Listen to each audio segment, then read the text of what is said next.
Hi, Lynda Lamp here. It's September 20th, 2020, and I'm making this video to help support members in the spiritual community that are being challenged right now with people showing up in spiritual groups, book groups, book clubs, spiritual circles, seemingly spiritually based people. But then what we've been discovering and seeing in the last couple of months is that a lot of these people have been drawn into some form of conspiracy theory. And there's a lot of mystery about how did these spiritual people end up drawn into this conspiracy theory. Well, and why, right? How and why are the questions that are getting asked. So I wanted to just spend a little time and talk with you about that, because I feel like I understand how and why. The why is a natural process of life. As human beings, spiritually based or not, we like to know what's happening. And in fact, we are wired. Our bodies are wired with certain tendencies. And one of those tendencies is for the ego to take care of us and to keep us safe.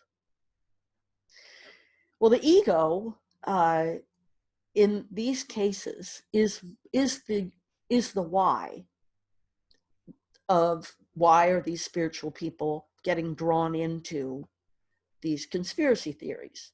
There's one in particular. I'm not going to say its name. I don't need to say its name. You probably know its name. Here's the thing.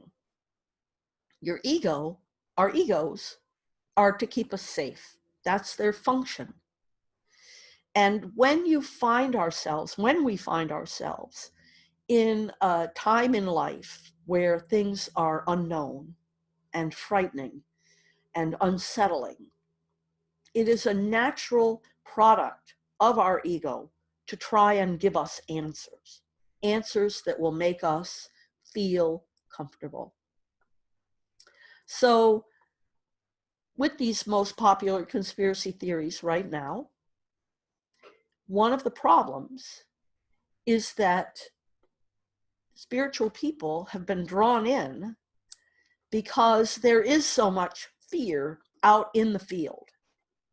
And even though spiritual people should not be prone to fear, our bodies and our wiring are very attuned to fear. Our egos believe in fear. And we have, as I said, specific wiring that is in our bodies to respond to that fear.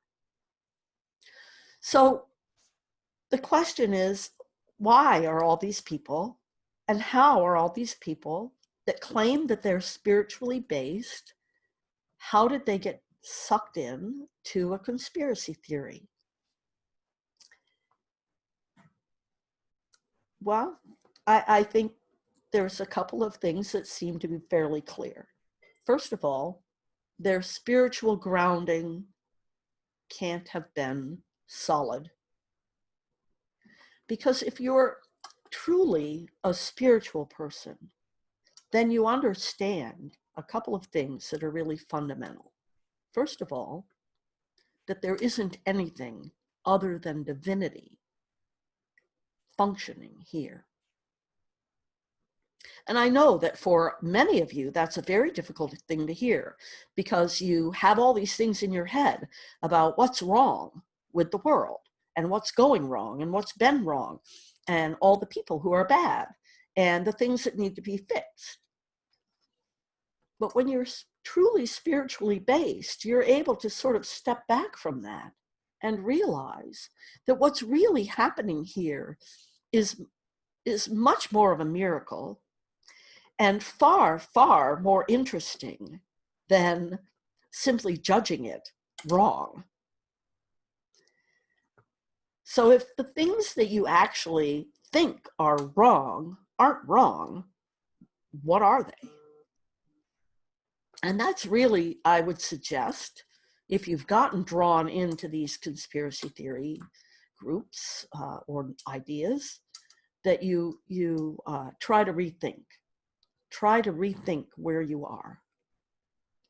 Because the truth of the matter is, there is no such thing as time. There is only now. And so it behooves you to move into a place of openness, to consider if all these things that you think are wrong aren't wrong, there's something else happening here. And there is something else happening here. And it's quite amazing what's happening here. Divinity is in form, creating the experience of heaven on earth. And we're still creating it. That's why we came into form. We came into form to experience being here. And all of the things that are happening that you think are wrong or bad or immoral, they're all created by God. So I'm trying to stay away from trigger words, but I think that we can't have this conversation without mentioning some of the trigger words. One of the biggest trigger words in America is abortion. That word. And in that word, I think it's fair to say that for the most part, the country splits itself just about down the middle. It's a good word, it's a bad word. It's a thing we shouldn't allow, it's a thing that should be allowed. The reason that that word is such a problem and that that action is such a problem is because there is what we would refer to as the religious right. And I don't mean, I mean that word right can be right wing. It can also mean right as opposed to wrong. And this is really where the problem comes in, because as a part of these people's religion, they have decided that other people are wrong. And this is really where we've lost our way.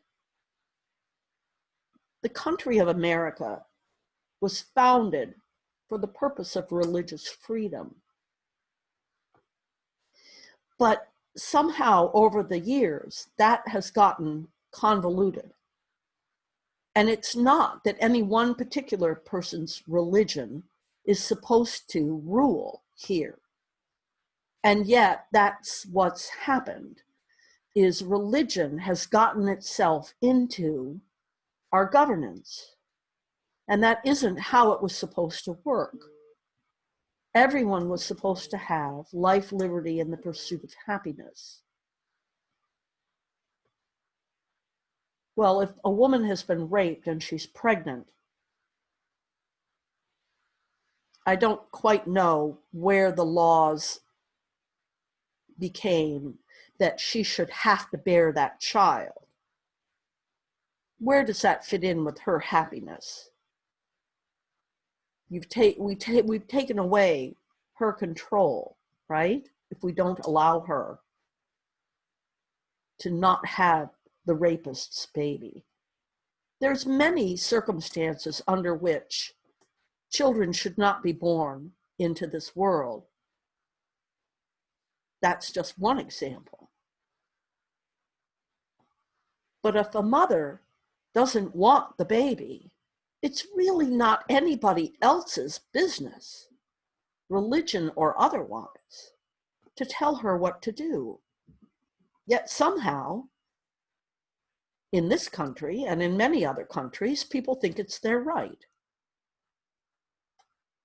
And the point that I'm making here is that absolutely everything is divinity. There isn't anything that isn't divinity. So no matter what the choice is, it's the divine's choice. Do you see what I'm saying? If everything is God, everything is God. Who are we to judge any of it then?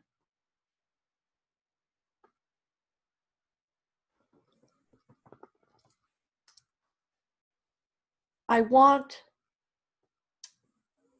the spiritual people, the spiritual community that understands what I'm talking about, to realize that the answer to how did all these people, or why are all these spiritual communities being infiltrated by conspiracy theorists, the answer is so that we stand up. It's showtime. For many of us, this is what we've been expecting our whole lives. Many of us have had the feeling that we're here for a reason. And I'm encouraging you to realize that this is the reason. That the understanding of spirituality, the true understanding of spirituality, and the need for letting go of the religion that has hijacked spirituality, the time has come. The time is now. If you're rusty, get up to speed. It is time to hold space for God and Spirit in order that God and Spirit can truly be realized by everyone. We are all one. There is only unconditional love. That is the creative force of the universe. Unconditional love. And yes, you have free will. If you choose to buy into conspiracy theories, that's certainly your choice. And God and divinity and all of spirituality will love you even so. But you won't love yourself because you won't realize what you are if you are touting conspiracy theories. So the easiest, fastest way to find your inner peace is to truly embrace the teachings of real spirituality, not things masquerading or claiming themselves to be spirituality somehow wrapped up in a conspiracy theory. It's just not possible. So thank you for joining me today. I'd love to have a discussion about this if you'd like to make comments. Please, only compassionate, spiritually based comments. Anything else will be deleted. There is a beautiful, beautiful world that we can create here on Earth in 3D. A world of love and peace and compassion. There are thousands, if not millions, of us walking the face of this planet right now, ready to help create that. I am calling on every single one of you to stand up and speak up.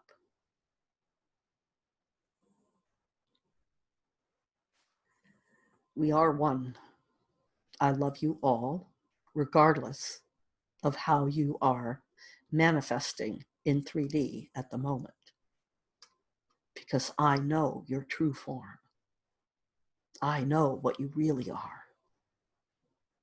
And many of us also know. And we are here to show the way to divine love, peace, and harmony for everyone, regardless of your age, regardless of your color, regardless of your religious background, regardless of all of it. We are all one,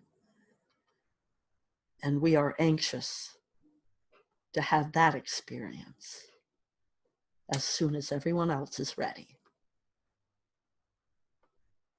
Thank you for joining me today. Namaste and much love.